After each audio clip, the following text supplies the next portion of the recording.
Mr. Pazdur was born on February 22, 1924. When were you drafted into the Army? I was a senior in high school when this happened. All boys, 18 and 19 years old, drafted. Where were you sent after being drafted?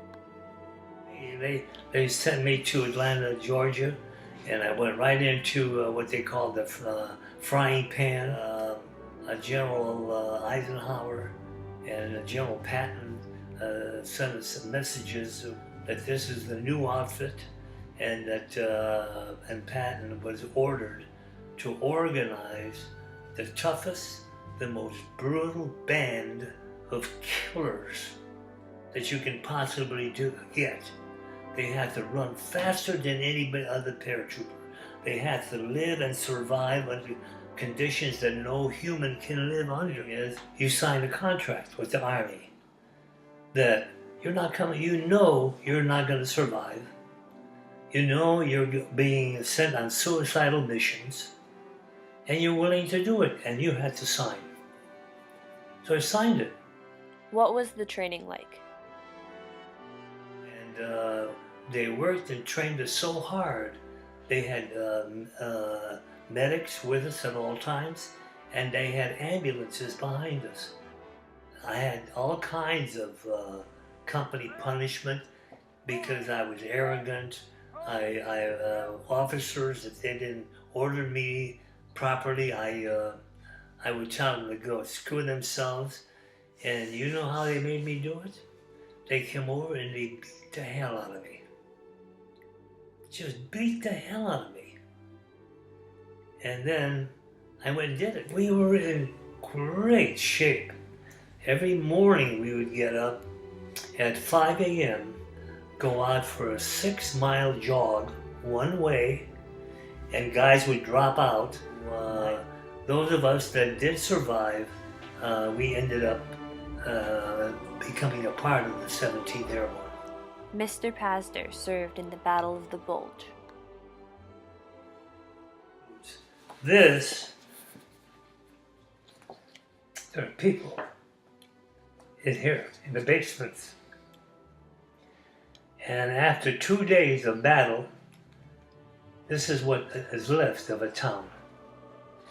And virtually all the small towns throughout France and Belgium and around Switzerland and so on ended up like this. And the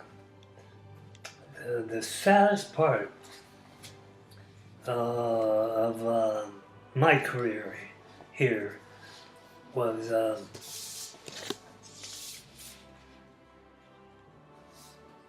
dog came out of the basement, and he came up to me, and I petted him. I gave him some of my water, I gave him some of my food, and he wouldn't leave me. And we were very close. He just wouldn't leave me for about maybe almost 2 weeks. And then we got into another battle, and I never saw him again. And I named him Trooper. The King Tiger tank was one of the most feared weapons in World War II. How did you stop a King Tiger tank? And there was only one way that we were able to stop a German tank. That is that when we spotted one, we called our Air Force and we told them where there was a King Tiger, and they would send a fighter plane with a 600-pound bomb. They would hit this tank with a 600-pound bomb. It would go oof up in the air and down. Only damage we could do is to untrack it. And it couldn't move, so it sat there as a pillbox. So the only way, what we did, if we were going to advance, we would go around them, get up on top of the tank, pour gasoline inside, and light it. And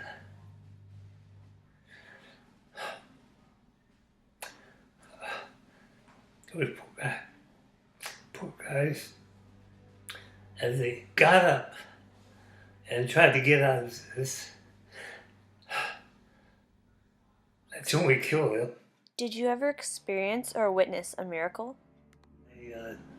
I had an assistant gunner named Goody, and he would be loading ammunition into my machine guns. My machine gun smoked, gave away what my position was. So those King Tigers, they're going to come and get us.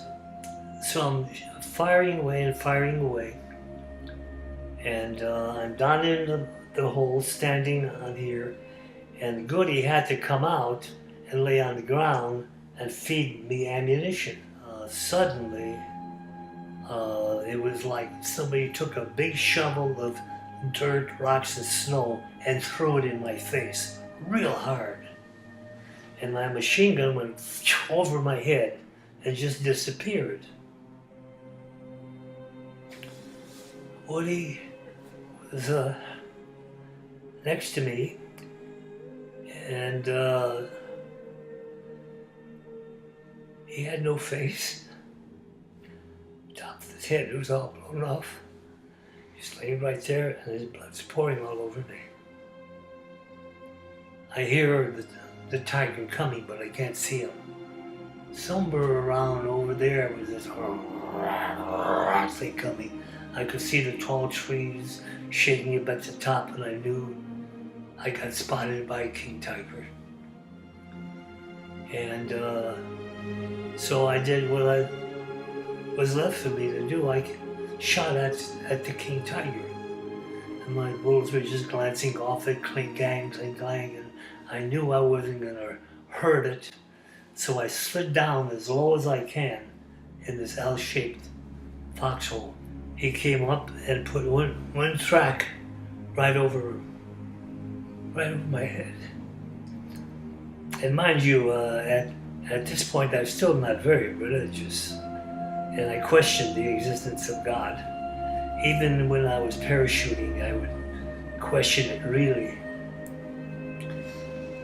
He would have that one track and spin it over my head and shower dirt in it. The tracks would be throwing dirt.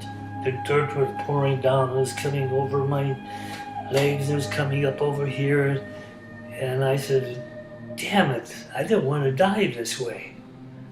And so I said, I'd rather kill myself than be suffocated in dirt. And it got up to here and I couldn't get my hands up. And I said, damn it. I said, I don't want to die this way. And I said, God, if you exist, if you get me out of this, I believe you exist. And the dirt was coming up. It came up just about this high. And guess what happened? It stopped. Just what he said. If you help me, I believe you exist. It stopped, it turned around, and it went away. And I had dirt up to here. Another minute, I'd have been buried alive. I finally got up, and I couldn't move my right arm. I'm not feeling any pain. And I'm digging this out. I get up to the top, and I crawl up to the top. And I see Goody right there, and obviously no longer alive. And so I tried to pick myself up. And I couldn't move my right arm. Didn't hurt. So I keep moving, I wouldn't move. So I got up on my knees, and this part of my arm fell off this way. And the only thing that held it in place was this skin and this muscle. My whole elbow was gone. And it was going like that. So I took this part, put it into my belt, tightened my belt, secured it tight, and I just saw blood all over my pants, and like I had red slacks on or something. Mr. Pazdur was transported to an army hospital.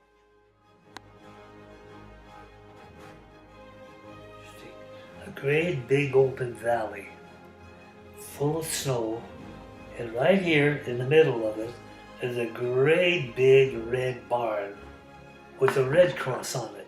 Why was the hospital in such an open area? He said, that's the safest place you can go. I said, what do you mean it's the safest place? He says, because we also treat German wounded. It's half full of Germans and half full of Americans, all badly wounded. Germans are grateful that it's there. So we went. Next thing I remember, I look up a little bit and it's a hospital ward. And the nurse comes up and says, hello, trooper, how you feeling? I said, where the hell am I? She says, you're in Cleveland. Where? Cleveland Cryogen Hospital in the good old USA. Can you believe that?